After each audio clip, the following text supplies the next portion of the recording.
Jaya Radha Madhava Punya Vihari.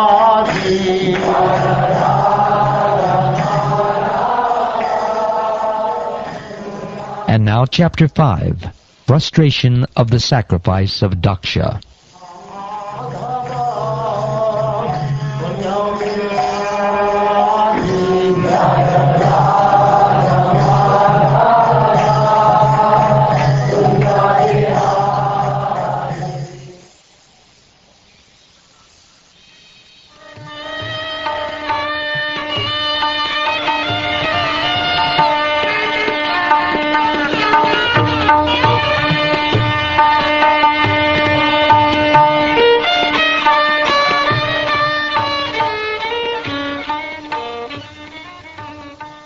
Maitreya said, when Lord Shiva heard from Narad that Sati, his wife, was now dead because of Prajapati Daksha's insult to her, and that his soldiers had been driven away by the Ribu demigods, he became greatly angry. Thus Lord Shiva, being extremely angry, pressed his lips with his teeth, and immediately snatched from his head a strand of hair, which blazed like electricity or fire. He stood up at once, laughing like a madman, and dashed the hair to the ground. A fearful black demon, as high as the sky, and as bright as 3 suns combined, was thereby created, his teeth very fearful, and the hairs on his head like burning fire. He had thousands of arms, equipped with various weapons, and he was garlanded with the heads of men. When that gigantic demon asked with folded hands, "What shall I do, my lord?" Lord Shiva, who is known as Bhutanath, directly ordered, "Because you are born from my body, you are the chief of all my associates. Therefore, kill Daksha and his soldiers at the sacrifice."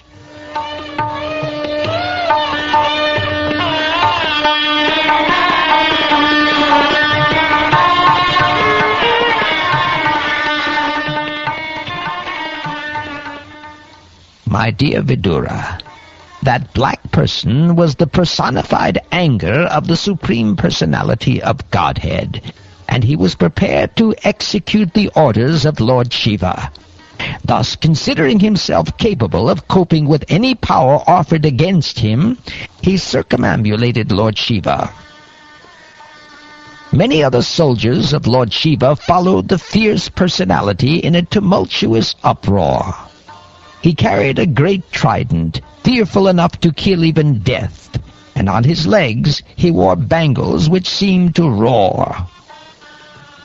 At that time, all the persons assembled in the sacrificial arena, the priests, the chief of the sacrificial performance, and the Brahmins and their wives, wondered where the darkness was coming from.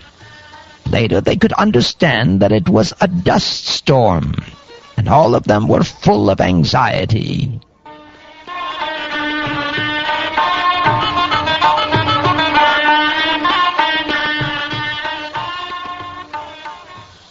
Conjecturing on the origin of the storm, they said, "There is no wind blowing, and no cows are passing, nor is it possible that this dust storm could be raised by plunderers, for there is still the strong king body who would punish them.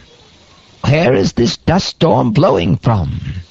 Is the dissolution of the planet now to occur?"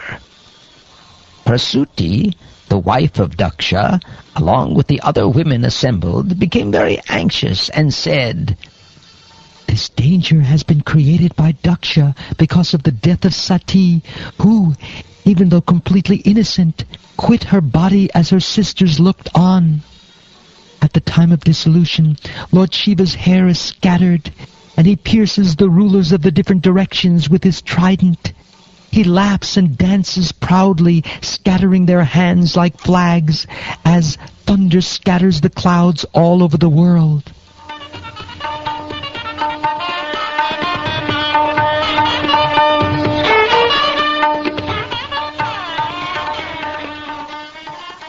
the gigantic black man bared his fearful teeth. By the movements of his brows he scattered the luminaries all over the sky, and he covered them with his strong, piercing effulgence. Because of the misbehavior of Daksha, even Lord Brahma, Daksha's father, could not have been saved from the great exhibition of anger. While all the people talked amongst themselves, Daksha saw dangerous omens from all sides, from the earth and from the sky.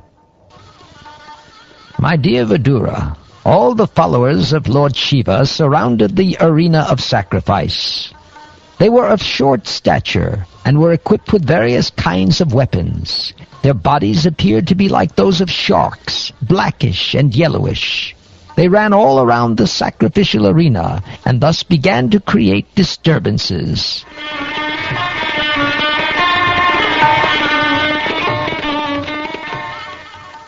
Some of the soldiers pulled down the pillars which were supporting the pandal of sacrifice. Some of them entered the female quarters.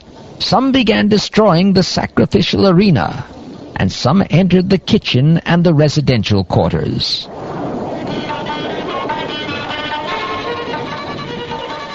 They broke all the pots made for use in the sacrifice, and some of them began to extinguish the sacrificial fire. Some tore down the boundary line of the sacrificial arena, and some passed urine on the arena.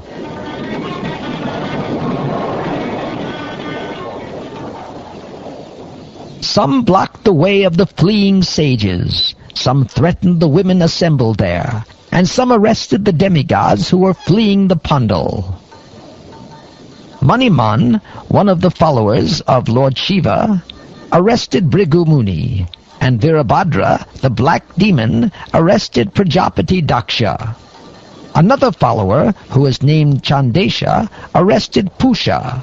Nandishvar arrested the demigod Bhaga. There was a continuous shower of stones, and all the priests and other members assembled at the sacrifice were put into immense misery. For fear of their lives, they dispersed in different directions.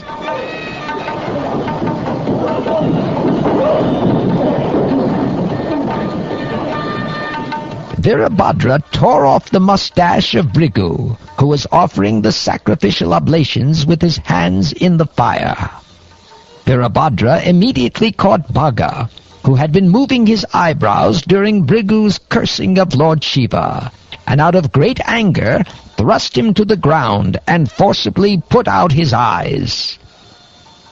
Just as Baladev knocked out the teeth of Dantavakra, the king of Kalinga, during the gambling match at the marriage ceremony of Aniruddha, Virabhadra knocked out the teeth of both Daksha, who had shown them while cursing Lord Shiva, and Pusha, who by smiling sympathetically had also shown his teeth.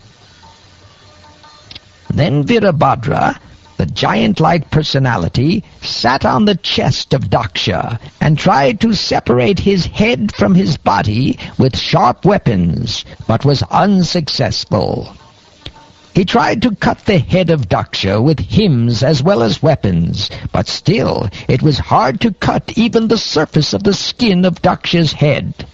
Thus Virabhadra was exceedingly bewildered. Then Virabhadra saw the wooden device in the sacrificial arena by which the animals were to have been killed. He took the opportunity of this facility to behead Daksha. Upon seeing the action of Virabhadra, the party of Lord Shiva was pleased and cried out joyfully, and all the bhutas, ghosts, and demons that had come made a tumultuous sound. On the other hand, the Brahmins in charge of the sacrifice cried out in grief at the death of Daksha. Virabhadra then took the head, and with great anger threw it into the southern side of the sacrificial fire, offering it as an oblation. In this way, the followers of Lord Shiva devastated all the arrangements for sacrifice. After setting fire to the whole arena, they departed for their master's abode, Kailas.